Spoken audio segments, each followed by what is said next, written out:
여러분, 오늘은 우리 성경 안에 나타나는 지혜란 무엇인가 라고 하는 이야기를 좀 해보고자 합니다. 성경에서 지혜라고 하는 단어는 굉장히 중요한 의미를 갖는 단어입니다. 왜냐하면 지혜는 하나님으로부터 나온 것이고 또한 우리의 삶에 우리가 어떻게 살아야 되는 것인가 라고 하는 우리 안에 들어와서 우리가 하나님의 백성으로 살아가야 하는 삶의 원리를 가르치는 성경적 중요한 원리이기 때문에 우리가 지혜를 잘 아는 것은 하나님 앞에서 어떻게 살 것인가 라고 하는 이 문제에 답을 구할 수 있기 때문입니다. 자, 성경에서 지혜라고 하는 이 단어는 사실은 창조주 하나님과 깊이 연관이 되어 있습니다. 하나님께서 이 세상을 만드실 때 지혜로 말미암아 이 세상을 창조하셨다라고 말씀하고 있습니다. 그래서 하나님께서 이 세상을 만드실 때 지혜라고 하는 원리를 통해서 이 세상의 창조의 질서를 세워가셨다라는 것입니다. 그런데 우리가 신앙생활을 하면서 지혜라고 하는 단어만큼 불분명하고 애매하게 사용되어지는 단어가 없습니다. 무슨 이야기를 할 때 지혜롭게 결정해 라고 이야기를 합니다. 그런데 과연 그 지혜로운 결정이 무엇이냐라고 하는 것이죠. 그래서 오늘 우리는 성경에서 이야기하는 이 지혜가 무엇인지를 좀 구체적으로 살펴보고자 합니다. 히브리어에서는 지혜를 호크마라고 이렇게 부르고요. 헬라어에서는 소피아 이렇게 부릅니다. 그런데 이 지혜라고 하는 이 단어는 그 의미에 있어서 전문 지식이에요.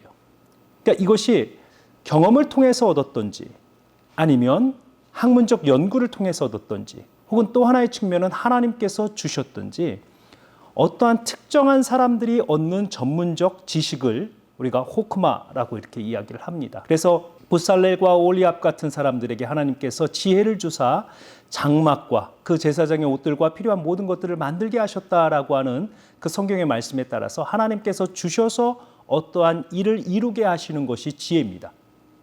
그러니까 하나님께서 하나님의 백성들에게 삶의 원리로 주신 것이 지혜다라는 것입니다. 그래서 성경에서 과연 지혜란 무엇이냐라고 하는 것을 생각을 할 때 가장 먼저 우리는 지혜는 하나님을 떠나서 생각할 수 없는 성도의 삶의 원리입니다. 그래서 지혜는 우리가 이 세상에서 살아가는 우리의 삶에 있어서 세 가지 측면과 연결되어 있습니다. 첫 번째는 하나님과의 관계입니다. 우리를 만드신 창조주 하나님과의 그 관계 속에서 우리는 어떻게 살아야 되는가라고 하는 문제이고요. 두 번째는 하나님께서 만들어 놓으신 내 옆에 하나님께서 나와 함께 살도록 만들어 놓으신 많은 사람들과의 관계입니다. 그리고 세 번째는 내가 속해 있는 이 세상과의 관계입니다. 자, 그래서 지혜라고 하는 이 단어를 정의를 해보면 이렇습니다. 하나님께서 만드신 하나님의 형상으로 만드신 사람이 그의 삶의 전 영역에서 머리끝에서 발끝까지 그의 삶의 전 영역에서 하나님 앞에 가장 합당하게 반응하게 하는 삶의 원리입니다. 다시 한번 말씀드립니다. 지혜는 하나님의 형상인 사람이 그의 삶의 전 영역에서 머리끝에서 발끝까지 그의 삶의 모든 지체를 가지고 하나님 앞에 가장 합당하게 살아가는 삶의 원리를 이야기하고 있습니다. 그래서 성경은 가장 먼저 지혜란 무엇이냐라고 하는 이야기를 하면서 지혜는 여호와를 경외하는 것이다. 하나님과의 관계 속에서 지혜는 가장 첫 시작이 여호와 하나님, 창조주 하나님을 경외하는 것에서 시작된다라고 이야기를 합니다. 자, 여호와를 경외한다라고 하는 이 표현이 하나님을 두려워한다라고 번역되기도 하고 하나님 앞에 두려움을 갖는다, 경외한다라고 하는 다양한 의미들로 해석이 되어지지만 본질적인 의미는 우리의 삶의 최우선순위를 하나님 앞에 두는 것입니다. 창세기 22장에서 하나님께서 아브라함에게 이삭을 번제로 바치라 하였을 때 아브라함이 가장 소중한 그의 아들 이삭을 하나님 앞에 번제로 드리려 했던 그 마음, 그가 가장 소중하게 여기는 아들보다 하나님을 더 우선순위에 놓고 결정하는 그 마음이 곧 여호와를 경외하는 것이고 그곳에서부터 지혜는 시작된다 라고 성경은 말씀하고 있습니다. 그래서 성경에서 가장 처음 여호와를 혹은 창조주 하나님을 경외하는 자라고 하는 표현이 나타나는 것이 창세기 22장의 아브라함의 선택이었습니다. 그래서 지혜라고 하는 것은 우리 인간의 삶 가운데서 인간이 무언가를 선택하되 그 선택이 우리의 삶을 하나님 앞에 가장 합당하게 서 있게 만드는 우리의 선택 혹은 그 마음의 결정을 우리가 지혜라고 이야기를 합니다. 그래서 지혜의 시작은 우리 창조주 하나님을 기억하는 거예요. 전도서 저자도 그렇게 이야기를 합니다. 인생의 모든 이야기를 다 해놓고 가장 먼저 가장 마지막에 이야기를 하는 것이 내가 젊을 때부터 너의 창조주 하나님을 기억하라 라고 이야기를 하고 있습니다. 우리의 삶 가운데서 하나님을 최우선순위에 둘 수 있는 그 능력에서 우리는 지혜를 시작할 수 있다는 것입니다. 자, 두 번째는 우리 옆에 서 있는 하나님께서 만들어 놓으신 많은 사람들과의 관계입니다. 아내로, 남편으로, 자녀로, 부모로 하나님께서 다양한 관계들을 우리 옆에 세워놓으시고 하나님은 사람과 사람이 협력하여서 하나님의 뜻을 이루도록 만드셨습니다. 그래서 우리가 지혜를 얻은 자 혹은 지혜를 가진 자는 하나님께서 우리의 삶 가운데서 주신 내 옆에 세워놓으신 사람들과 합당한 관계들을 세워갈 수 있어야 합니다. 이것을 율법에서는 사랑이라라고 내 이웃을 내 몸과 같이 사랑하라라고 말씀합니다. 그러나 지혜는 단순한 사랑이 아니고 그의 생각과 말과 행동에서 모든 사람들과의 관계 속에서 하나님께서 보시기에 가장 아름다운 모습이 드러나도록 우리가 결정하는 거예요. 내 이웃을 돕는 것도, 내가 이웃을 사랑하는 것도, 이웃을 구제하는 것도 모든 것이 다 하나님께서 세워놓으신 이 세상을 아름답게 만드는 하나님의 형상으로서 지혜자의 역할이라는 것입니다.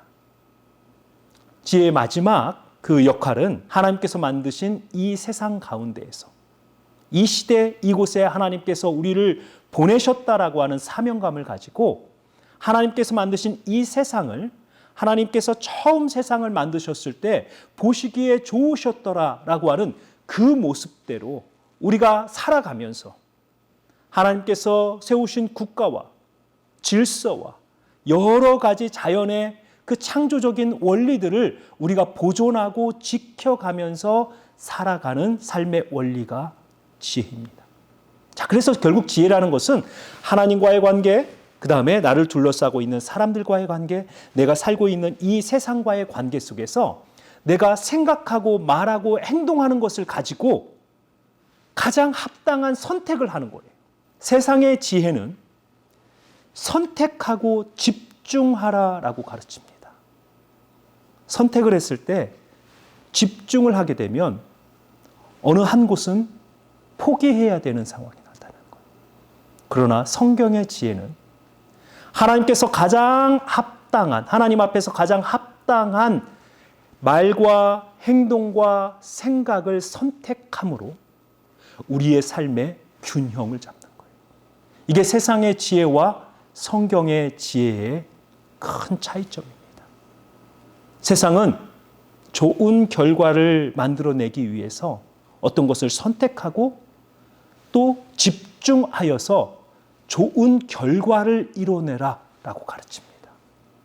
그러나 성경의 지혜는 하나님 앞에서 혹은 내가 살고 있는 이웃들과의 관계 속에서 혹은 가정에서 혹은 내가 살고 있는 이 세상과의 관계 속에서 내가 말하는 것 하나, 눈빛 하나, 행동 하나를 가지고 가장 합당한 행동을 함으로써 나로 말미암아 하나님의 형상인 나로 말미암아 하나님께서 만드신 이 세상이 균형을 잡게 그리고 회복되어질 수 있도록 만들어가는 삶의 원리가 바로 지혜입니다.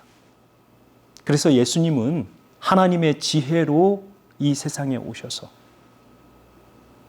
최초의 인류가 선악과 앞에 서서 잘못된 결정을 했던 그 모습을 이제 예수님께서 전적으로 올바른 결정을 하시고 이웃과의 관계 속에서 모든 사람들이 권력 있는 자, 돈 있는 자를 사랑하고 가난한 자, 핍박받는 자, 고난당하는 자를 멀리하였던 그들의 어떤 선택과 집중의 인간관계에서 예수님은 오히려 낮은 자, 버림받은 자, 죄인들과 함께하면서 밑에서부터, 사회의 가장 밑에서부터 회복시켜서 위로 올라가는 그러한 지혜자의 역할을 하셨습니다. 또한 예수님은 이 세상에 회복자로 오셔서 이 세상을 회복시키시고 또 하나님께서 가장 원하시는 하나님의 나라를 세워가는 그 역할을 하시기 위해서 이 땅에 오신 것입니다. 자, 그래서 우리가 성경에서 배워야 되는 정말 좋은, 가장 좋은 삶의 원리는 지혜자가 되는 것입니다. 그래서 저와 여러분들의 삶을 통해서 우리가 하나님께서 세워놓으신, 지금 하나님께서 우리를 심어놓으신 이 땅에서 우리는 내 삶의 주인이 창조주 하나님이 계신다라는 것을 고백하면서 우리 삶의 가장 우선순위를 하나님 앞에 두면서 우리의 삶을 시작해야 됩니다. 여러분들의 가장 첫 시간에 그리고 가장 소중한 곳에 하나님을 두십시오. 그러면 그곳에서 지혜자의 삶이 시작됩니다. 그리고 여러분들과 함께하는 모든 사람들과의 관계 속에서 여러분들을 통해서 깨어진 모든 관계들이 회복될 수 있는 삶을 사십시오. 세상이 좋아하고 세상의 어떤 그 가치가 추구하는 그러한 인간관계가 아니고 나로 말미암아 하나님의 그 백성들 사이에서 샬롬이, 평화가 만들어지는 그러한 삶을 살아가십시오. 이게 지혜자의 두 번째 삶입니다. 또한 지혜자는 하나님께서 만드신 이 세상을 회복시켜야 됩니다. 교통법규 잘 지키고요. 세상의 법도 잘 지키고요. 또 자연도 보호하고 하나님께서 만드신 모든 이 아름다운 이 세상을 우리로 말미암아, 나로 말미암아 우리가 보존하여서 하나님께서 처음 만드셨을 때 보시기에 좋으셨더라 말씀하셨던 그 모습대로 우리는 이 세상을 지키는 자, 이 세상을 지키고 보호하는 그 하나님의 지혜자의 역할을 감당해야 된다는 것입니다. 결론적으로 지혜는 선택하고 집중하는 것이 아니고 선택하고 균형을 잡음으로 나로 말미암아 이 세상을 회복시키는 것입니다. 그래서 우리가 하나님의 말씀을 읽으면서 내가 어떻게 살아야 될까? 어떻게 살아야만 하나님께서 나의 인생을 보시고 보시기에 좋으셨더라라고 평가하실까? 그 문제 앞에서 우리는 지혜자가 되어야 됩니다. 날마다 하나님 앞에 지혜를 구하면서 하나님 앞에 정말 나의 삶을 하나님 보시기에 가장 좋은 모습으로 우리 앞과 드려지는 그러한 성도가 되어야 될 것입니다. 그래서 오늘 우리가 지혜를 배우면서 우리는 예수님이 하나님의 지혜다라고 하는 이 말씀을 가지고 우리도 하나님께서 이 세상에 심어 놓으신 이 세상을 회복하고 이 세상을 하나님께서 하나님 보시기에 좋은 모습대로 유지할 수 있도록 하나님께서 심어 놓으신 지혜자의 사명을 가지고 저와 여러분들이 이 세상을 잘 살아갈 수 있기를 바랍니다. 감사합니다.